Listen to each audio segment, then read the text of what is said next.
কখনো কি এই সরিষা ফুলকে আপনি প্রশ্ন করেছেন তুমি কিভাবে সরিষা হলে? করেননি। কখনো এই সরিষা ফুলকে নিয়ে ভাবেনও না, কারণ আপনার ভাবার সময় নেই। আপনি তো অন্য কিছুতে মগ্ন। কখনো ভাবিয়া দেখিয়ে কিভাবে হয়েছে এই সরিষাটা।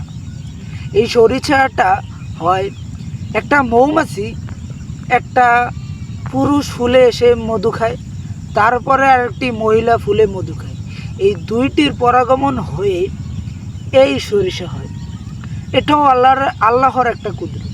আল্লাহ এটাও একটা নিয়ম করে দিয়েছে। আবার দেখেন, ওই মধু থেকে কিন্তু আমরা মধু নিই, আবার এখান থেকে মধু হয়, ওই মধুটা আমরা নিই। আমাদের শরীরের জন্য মধুটা অনেক ভালো, মধুটা আমরা খাই। মধু অত্যন্ত একটা ভালো জিনিস।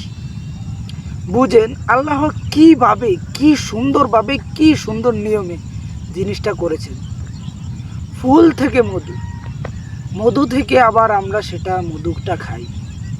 তাহলে ভাবেন আল্লাহর প্রত্যেকটা জিনিসই এই রকম, এটার মতো সুন্দরভাবে সাজানো। প্রত্যেকটার সাথে প্রত্যেকটার সম্পর্ক আছে। আল্লাহ তাআলার একবার শুকরিয়া তো আদায় করতে পারেন, একবার তো আলহামদুলিল্লাহ বলতে পারেন। তার তো আপনার সময় নেই, আপনি তো অন্য কিছুতে মগ্ন।